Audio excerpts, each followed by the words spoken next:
Hello everyone, and welcome to another episode of the Daily Gwei Refuel, where we recap the latest news in the Ethereum ecosystem. I'm your host, Anthony Sassano, and today's the 3rd of October, 2022. Alright everyone, let's get into it. So we have an update here about the arrested Tornado Cash developer Alexei Pertsev here that I've spoken about in the past. Now, I think Suzuha here did a really good job of explaining exactly what the update is. So they say, update, there are still no charges, but they're continuing to hold him and are now apparently planning to auction all of his property while he sits without being charged with any crime. Very normal country. So that's the, I guess, like TLDR of the update here, and it's really shitty. I mean, he still hasn't been charged with any crime at all, and his wife is saying that Pertsev's property will be seized and auctioned, such as, I believe, his car. I'm not sure about his house or anything like that, but still, again, like the insanity, as Suzuha said, was that his stuff is going to get auctioned off and he's still sitting in jail given that they still haven't charged him. And as I mentioned last time, the Netherlands can hold someone for up to 3 months or 120 days, I believe, without charging them. But then obviously they have to charge them or else they have to let them go. Now, I can't remember exactly when the 120 days is up, but I mean, I think he's already been in there for quite a while now. It's kind of like, it's scary because they could wait till like the last second and then just charge him with something. But what are they going to charge him with? Like, is he actually involved with money laundering? Is he actually involved with enabling things for kind of like terrorism financing and things like that? I mean, I don't think so, but we don't know for sure, right? But at the same time, it's still like, even if like someone is involved in that stuff, you'd think that they would charge them with this, and you think that they wouldn't be able to hold someone in prison for that long without charging them. So that alone is pretty crazy, right? But on top of that as well, I would say that I think Alexei here is just in the wrong place at the wrong time because he is Russian, right? And obviously the Western Europe does not have a very favorable view of Russia at the moment for obvious reasons. And because Alexei was part of the Tornado Cash dev team, and because Tornado Cash was used by North Korea to move money around, and because North Korea is sanctioned, and because Russia is sanctioned as well, there's just kind of, I guess, all these things are being put together, and it's not a great place for, I guess, Alexei to be, just based on that, at least politically, right? We all know that a lot of these games are political games. It's just not great. So that's the latest update on him. It sucks. I'm not sure if he's going to get out without charge. I'm not sure if they're going to hold him the whole time and charge him at the end. We're going to have to just wait and see what happens here, but generally not great to see this, and I really do think it's bizarre that the Netherlands is able to actually hold someone for this long without charging them. I believe in the US it's much shorter than that. I think most countries actually it's much shorter than that. The fact that it's 3 months is pretty insane to me. All right, so obviously there's been a lot of talk about MEV lately, and especially mev-boost and different relays and censoring versus non-censoring relays, and I've talked about it on the Refuel a bunch of times before. We have a new little kind of Sankey diagram from Tony here today that shows builders to relays. So the builder addresses on the beacon chain and then the relay that they're using. Obviously, Flashbots has a pretty big dominance over the beacon chain. On the mev-boost relay side right now. I think they account for over 80% still, with a bunch of others like blockspace, Eden, Blocknative, and Manifold also having some market share. But Flashbots is definitely by far the largest one, and unfortunately the Flashbots relay does censor transactions, and specifically the Tornado Cash addresses and I guess the OFAC sanctioned addresses that are associated with that. So I think the reason why there's been so much discussion is because of that fact, because of the fact that people look at this and they're like, okay, well, that means 25% of all Ethereum blocks are contain censorship properties within them, and that is right? Like that at the inclusion level, at least. And I've spoken about this before, where there's two types of censorship. There's the inclusion level censorship, and then there's the censorship when it comes to attesting to blocks. And I explained it last week. I'm not going to rehash it here. But it's been a big discussion since I've talked about it last week. It's continuing to be a big discussion. I think the funny thing is that some people are using it as a way to show that Ethereum's move to proof of stake just centralized it more.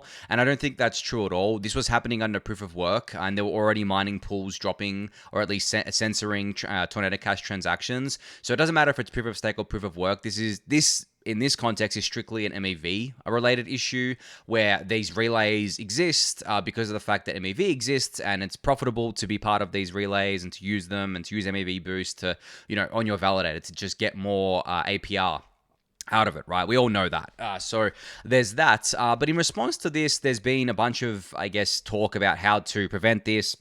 And Vitalik came out with an ETH research post over the weekend titled, "How much can we constrain builders without bringing back heavy burdens to proposers?" Which is the TLDR here is that we want to make it so that builders are constrained in what transactions they can and cannot include in a block, and I guess there's been other solutions like this worked on in the past, such as PBS and stuff like that. But I think the main idea here is that basically, as Vitalik says here, one natural response to the risks of builder centralization is to try to constrain the power that builders had. So instead of builders having full reign to construct the entire block if they win an auction, builders would have a more limited amount of power. This power should still be enough to capture almost all MEV that could be captured, and it should ideally still be enough to capture other benefits of PBS, but it should be weakened to limit opportunities for abuse. This idea is sometimes called partial block auctions. Instead of auctioning off the right to decide everything in a block, auction off the right to decide some things, where those some things could be much more nuanced than, for example, the builder chooses the first half of the block and not the second. You could give the builder the right to reorder, append, and you could even constrain the proposer. This post gets into some possible ways of doing this and some of the trade-offs that result. So there are some ways of this, such as inclusion lists, which I believe is similar to CR lists, which has been proposed in the past. Proposer suffixes, fixed to proposer suffixes with pre-commitments and stuff like that. And there's a discussion in here that you should give a read to as well. I'll link it in the YouTube description. But it just goes to show that there is a lot being done around this issue of censorship and around MEV's role in it and the way we kind of give the responsibility or I guess the power to builders to include whatever transactions they want into a block or not want into a block. So these are the technical solutions, but there is also a lot of social solutions. I covered the MEV Watch website last week on the Refuel. That I would consider a social solution, which is basically shining a light socially on the issue and saying, hey, Flashbots has a dominance here and they're, promoting censorship on Ethereum, consider changing over to a different relay. Here are your options. So that is one social way of doing it. But there's also an outcry from the community generally. I think there's been a bit of talk over the weekend about the fact that if a relay can't offer censorship resistance, like if it can only offer a censored relay, then it shouldn't even exist in the first place. And I think that, especially when it comes to Flashbots, people have been saying that, well, okay, they're a US-based company, and the reason why they're censoring is because of that. Well, then they shouldn't run a relay at all. They're not even actually making money from their relayer, as far as I'm aware. They're running it as public goods, so to speak. So if they're not making any money from it, then why not just shut it down instead of encouraging censorship on Ethereum, right? Like there is other relays out there. They did open source the code so that people could build other relays. So if they really do care about the, I guess, public good of Ethereum, if they care about Ethereum as a network and keeping it censorship resistant, then they should shut down their relay, right? That's the argument. I'm not saying they should or shouldn't. I haven't made up my mind yet. I'm erring more on the side of I think it is their responsibility to shut down their relay if they can't offer censorship resistance, because I think that's much more important than anything else. But as I said, I'm erring on that side. It's not like I have this strong stance just yet, because there are obviously trade-offs to that. The trade-off being that we shouldn't just rely on altruistic actors here, because Flashbots is only one actor. What if another one comes along with a censored relay and that gets a lot of market share? Should we ask them to shut it down? And then what happens if they say no, right? Which they entirely can say no. It's in their power to do that. Well, that's why we're working on the technical solutions as well, because we want to make it very hard, if not impossible, for block builders to censor things. And if we do that, then we solve a lot of these issues. And we also want to eliminate as much MEV as possible. A lot of smart people think that we can eliminate it, or eliminate most of it, but it will take some time. So in the meantime, we have to deal with these things. Just like we had to deal with client diversity, we have to deal with relay diversity as well. And just like we had to deal with I guess like social slashing and talking about that and having hard conversations about that in terms of I guess like proposers building on top of the wrong chain and things like that, like not attesting to certain blocks. There's also chatter about social slashing when it comes to inclusion. Now I actually don't think that we should slash validators because they're not including certain transactions into blocks. Just because of the fact that we've given them that power as part of the protocol, so it's an in-protocol power that we've given them, and also if it's not degrading the user experience for most of the network, then I think that the damage done from a social slashing is not worth it. So, for example, when would I be in favor of social slashing on the inclusion layer? Well, at the inclusion level, well, it would probably have to be something like censoring Uniswap, for example. So, censoring a popular app on Ethereum. Let's say the majority of the network decides to not include Uniswap transactions in their blocks at all for whatever reason. Well, at that point, I would consider, or at least I'd be in favor of a social slashing of those validators because they are materially impacting the user experience and materially damaging the Ethereum network's credible neutrality, right, and censorship-resistant properties. But when it comes to I guess like something like Tornado Cash, which is used by a small subset of people, and the thing is, it's at the moment it's only 25% that is engaging in this. So instead, even if it was 50%, you'd still be able to get your transactions in within 24 seconds instead of 12 seconds. I don't think the damage or the collateral damage that would be incurred from a social slashing is worth it in that context. So it's always a context thing, and that's why I think that it's a very nuanced discussion. It's not just a black or white. If we see any censorship at all, we need to slash these validators. No. And when it comes to not attesting to blocks, well, if it's just a minority, if it's only like a few validators, well, they're just going to kick themselves off the chain. They're going to fork themselves onto an alternative chain and they're going to lose rewards anyway. But when it becomes, I believe the threshold is 33% of the network, then it's a big issue, and then we need to be ready to socially slash them on the canonical chain so that they can't come back and start doing whatever they want on that chain, because they've effectively forked themselves off when they start not attesting to certain blocks and building on top of a different chain. So that's a different scenario. That is a scenario that's actually materially impacting the chain for everyone, right? Whereas inclusion, censorship is a lot more nuanced, a lot more murky, and definitely requires both social and technical solutions to fight off. But thankfully, those are both in the works, and in the works in a big way, and have been for a while. This isn't anything new. We've been talking about this stuff for a long time now. So it's not like we've suddenly been like, oh, wow, okay, we didn't foresee build decentralization in Ethereum. I mean, yeah, we did. We foresaw it years ago. And the issues with MEV were also foreseen years ago. So anyone telling you that we're only cluing into this now is completely wrong. You can literally find plenty of literature out there of both MEV and build decentralization, especially around MEV, being talked about for a very, very long time, years. I mean, 2, 3, 4, maybe even 5 years, I think. So obviously not anything new there. But that's a research post here from Vitalik that you can go take a look at if you want to learn more about what he's proposed here. All right, so Oisin here had a great thread around app chains over the weekend. So he said, app chain takes a hot again. Let's recap. App-specific L1 is high issuance for low security, no atomicity, hard to be most decentralized. App-specific L2/rollup, low issuance gets high security, cross-rollup atomicity through the L1, piggybacks L1 decentralization. And he continues this thread. I'll link in the YouTube description. It's only a short thread. But basically, this is what I've been saying and what I said last week, where I think that an app-specific L1, a sovereign L1 that is an app-specific thing, kind of what like Cosmos is trying to do, what you need to do for that is you need to have your own token, which you're issuing for security. So you're issuing it to pay validators to keep the network alive, right? To keep the network going. And in order to do this, you need to dilute the holders of the token. And essentially the cost is borne on the holders and the buyers of that token, because they're the one paying for the issuance, right? And you're not going to get the security of Ethereum, and nowhere near the security of Ethereum. You won't even approach like 1/1000th of the security of Ethereum. Like you'll basically get an extremely tiny portion from the validators that you're able to spin up, unless you can somehow get that that token to be a very high value. But even then, it depends on what consensus mechanism you're using. It depends on the distribution. It depends on a number of different things, right? And as Oisin says here, no atomicity. I'm not going to say this word right. I keep screwing it up. But basically what he's saying is that you can't do, I guess, across L1 transactions in such a way where the user experience isn't degraded. And he gives an example in his thread, which I'll read in a sec. And then hard to be most decentralized. I mean, again, you're not going to ever be as decentralized as Ethereum. It's going to be pretty much impossible for you to get to that point or even close to that point.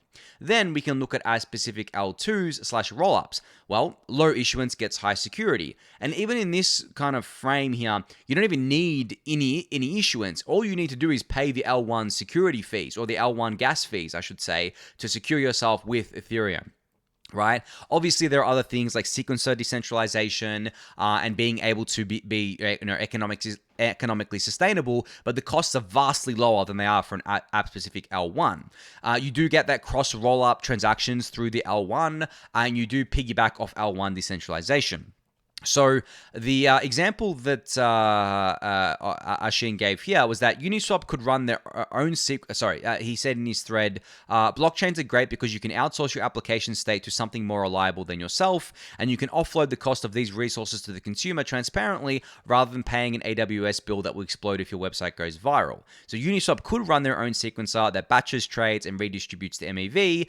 Building, decentralizing, and maintaining Unichain, on the other hand, is way more work and risk for less return. In conclusion, app rollups tick, app chains X. So I'm sure you've probably heard discussion around something like a Unichain. Like if Uniswap was to spin up their own blockchain, would it be their own L1 or would it be a rollup? And the benefits for doing that. The big benefit is redistributing or capturing the MEV that the Ethereum Layer 1 captures right now. Instead of L1 capturing it would be, I guess, Unichain capturing it, but they would still be better off doing their own roll-up rather than their own L1 for a number of different reasons. Like, I think that there probably will be a Unichain, right? That makes a lot of sense, but it doesn't make any sense to me for it to be its own sovereign L1, especially around those security concerns, and especially around if the goal is to, I guess, increase the value of Uniswap and then by extension increase the value of Uni, well, then you're not going to do that if you're diluting the value of Uni by having to pay it out to people to validate and secure the network. So if you do it as a roll-up, your costs are considerably lower and then more of the value flows to token-holders, at least if that is the goal, right? So I thought this was just a really great thread here, which Polynya actually expanded on in their first blog post about roll-ups in a while here, since May, which you can give a read. I'll link it in the YouTube description below, but it basically expands on what Oisin said in his tweet thread, which I think was a great read. It's not too long. You can go give it a read, but it gives an example. It gives a number of examples around this, a number of, I guess, like pros and I guess lists the cons as well, and more details on everything that I was just talking about. So highly recommend giving that a read as well. But last thing I wanted to say about this as well is that I spoke about last week about Stacker Network and how they build a roll-up SDK so you can easily spin up your own roll-up. And then I said that Cosmos has had this for a while for their app chains, where they had this Cosmos SDK that people like using because it's very easy to use. So there is obviously demand to spin up your own chain here as an app, but I think that the problem it has become is that people may look at roll-ups and be like, okay, well, how can I become my own roll-up, right? How can I have my own app chain as a roll-up? And they look at the existing solutions, of which there really isn't any, right? There is here and there. I mean, Polygon has their own SDK, but it's more of like a white label service, and it's early days with that as well. And obviously Stacker Network's early days too. But once we have these things spun up and they're actually able to be used by the masses, so to speak, or by the masses of developers, so to speak, I think we're going to see more of this stuff happening. And I do truly believe that the roll-up model is just vastly superior to the app chain L1 model. It makes so much sense economically, socially, security-wise, like technically. I mean, socially is a big one too, because if you're a roll-up on Ethereum, you inherit all of Ethereum's community and network effect. But if you're your own L1, well, you don't really inherit that. You're part of a different ecosystem. So I think that obviously, some people argue and say, well, that's not that big of a deal because we don't have that many users, blah, blah, blah. Maybe it's not a huge deal for users, but I think it's a huge deal for developers. Inheriting the Ethereum developer community is very, very powerful. Not just on the Solidity side of things, but just the Ethereum developer community in general is huge, And I think that that's a huge advantage that rollups get over these alternative L1s as well. So yeah, go give this thread a read from Oisin and this blog post from Polynya. I'll link them both in the YouTube description below. All right, so speaking of blog posts, you should go give a read. Norswap here from Optimism has published a blog post called Bedrock versus Nitro. So basically doing a technical deep dive on Optimism, Bedrock, and Arbitrum Nitro, which you can find linked in the YouTube description, of course. And as I said, this is technical. It's not that technical. It's higher level technical, but still, like, you probably will don't feel bad if you don't understand everything in here. But I thought it was a really great breakdown of the differences between the two. Obviously, coming from someone who works at Optimism, I think he tried to be as unbiased as possible in this blog post. And from my first read of it, it came across that way. So kudos to Norswap for this. But definitely go check it out. I'll link it in the YouTube description below. And I think you're going to be seeing more of this. It's kind of clear that Optimism and Arbitrum are the leading EVM-compatible rollups right now. It remains to be seen if the ZK EVMs can catch up to their lead so far. I think that they can, but as I've said before, both Optimism and Arbitrum can easily become ZK EVMs in the future, and they already have the community, they already have the ecosystem. So they definitely have a head start here, but we'll have to see. We'll have to see how it shakes out. There's plenty of ZK EVMs going live relatively soon, which I think are definitely going to make the game a lot more interesting. And speaking of growth of Optimism, you can see here that Michael from the Optimism team here shared that the transactions per month on the Optimism network is actually at an all-time high again. So 5.1 million transactions happened on the Optimism network during September. Which is pretty cool considering that I believe September to be, I guess, the depths of the bear market. So it's cool to see that Optimism is still growing in the bear market. But it's funny when you see this because 5.1 million transactions for the month.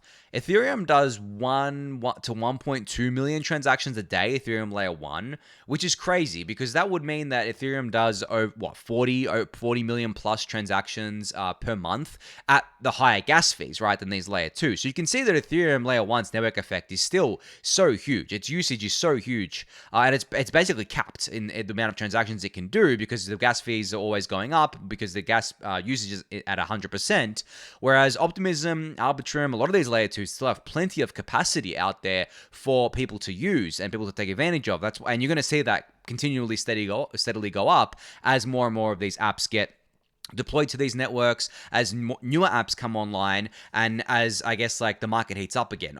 That's a big thing, the market heating up again, especially as the ecosystem exists today, but it's not a strict prerequisite. I think you can see here that these things can still grow in a bear market. They can actually onboard the existing users into their networks and leverage that until more and more new users come in. I mean, right now, obviously, we don't really expect many new users to be coming in. We are truly in the depths of the bear market. It's actually hilarious when I go on Twitter now.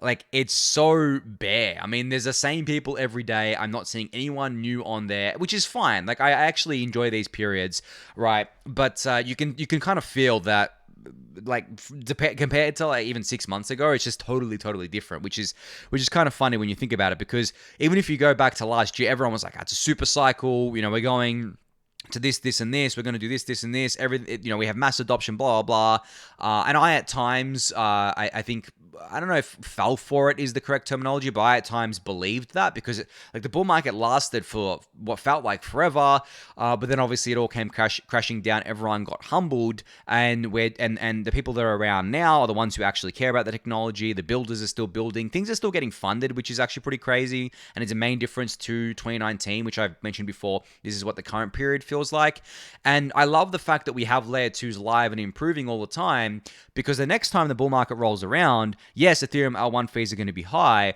but people will just be using the L2s. We're still going to get people complaining about L1 gas fees. That's always going to be a thing. But we're going to be able to say, hey, you can do everything you do on L1 on these L2s. Go, here's how to bridge to them. You can use one of these centralized exchanges, or you can directly onboard and go do all this sorts of stuff. Especially if by next bull market we have proto dank sharding live, it'll just be so dirt cheap to use these things that I'll be very surprised if we still see a lot of people complaining about gas fees as much as they did last year, right? But I mean, they probably will. There's always a new crop of people that come in, don't understand how things work. It's just a cycle of crypto, right, at the end of the day. But one last thing I wanted to talk about when it came to scalability here was this great tweet thread from James Ho, who said, EVM block space increasingly abundant with L2 scaling. Optimism and Arbitrum each flipping avalanche in daily transactions. September 22 transactions, 5.7 million for Arbitrum, 5.2 million for Optimism, and 4.8 million for Avalanche C-Chain, slowly but steadily. So when it comes to these EVM compatible chains or equivalent chains, layer 2s are always strictly better. Avalanche cannot compete, or Avalanche C-Chain, I should say, cannot compete with Optimism and Arbitrum on user experience. It cannot compete with Optimism and Arbitrum on the on security, right? Because obviously, I mean, not right now. I guess Optimism and Arbitrum don't have fraud proofs implemented yet. They're not. I mean, they're still very centralized. But I'm talking in the end state of things. Avalanche in its end state is the same as it kind of like is today, where they've got their own consensus mechanism, they've got their own security, they've got their own validators, all that sorts of stuff, right? Whereas Optimism and Arbitrum, we know what it looks like. When we have fraud proofs, they get rid of their centralized controls and everything. They fully inherit Ethereum security, and they have the better UI, the better user experience, the cheaper fees. Because of that, they're just the better choice, and especially because they inherit the Ethereum network effect, which I don't really think Avalanche does beyond maybe the fact that because it's EVM, it's easier for the developers to get involved with it, right? Easy for users to bridge across. But if the choice is between the Avalanche C-Chain and Optimism or Arbitrum, I think most people are going to pick Optimism or Arbitrum at the end of the day, at least from my perspective. I'm biased, of course, whatever, but that's my kind of perspective. And the proof really is in the pudding here. Arbitrum has 0 token incentives. Optimism has rather light token incentives. Avalanche had a shit ton of token incentives, but maybe not so much anymore, but they had a lot, right, for quite a while. And that's what led, especially during the bull market, that's what led to a massive spike in users there. But the token incentives run out. They've got worse user experience than Optimism and Arbitrum do. They don't have the Ethereum community. The Avalanche community is non-existent now. Do you see anyone talking about Avalanche anymore? I don't. And that's because they were all just bull market people. Like, they're not here anymore. So taking all that together, you can see why Optimism and Arbitrum are just clearly in the lead now, and will definitely remain in the lead, I believe. And not just them, other layer 2s as well. This is literally just 2 of the layer 2s out of the 20, 30 that we have these days, right? And the plenty more that we're going to have.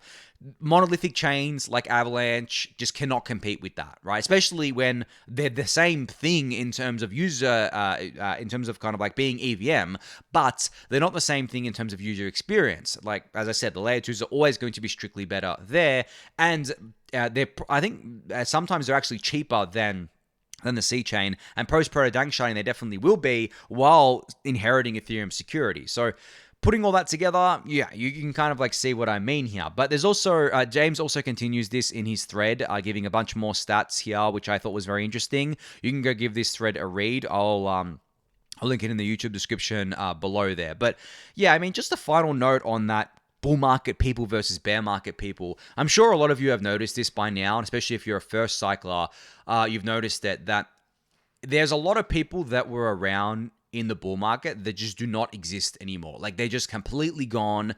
And the communities that seemed very vibrant, very lively, very, I guess, like healthy in the bull market are essentially non-existent now, because they were not actual communities. They were just people who came opportunistically because they wanted to make some money. They were first cyclers. They had no understanding of the tech. And to them, Ethereum was a broken, expensive mess. And Avalanche and all these other L1s were this cheap thing that solved all the issues, and they could speculate on the token instead of buying ETH. And maybe some of them believed because these tokens were cheaper, they didn't really understand market cap, it was going to lead them to make more gains and all this sorts of stuff. So you can see that now, right? And I've seen this time and time again. This is, I mean, I think I said this on the refuel at one point, where I said that these other networks that were popular last year are just the Neos, the Qtums, the Trons of 2021, of the the current cycle.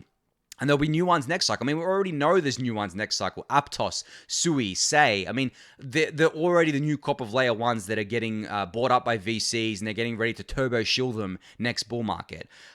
So, yeah, I mean, I just think it's funny looking back on it, how things just... I mean, history doesn't repeat, but it rhymes. I think it's very apt here. But yeah, I'm going to leave it at that for today on that note. So thank you everyone for listening and watching. Be sure to subscribe to the channel if you haven't yet. Give it a thumbs up, subscribe to the newsletter, join the Discord channel, and I'll catch you all tomorrow. Thanks everyone.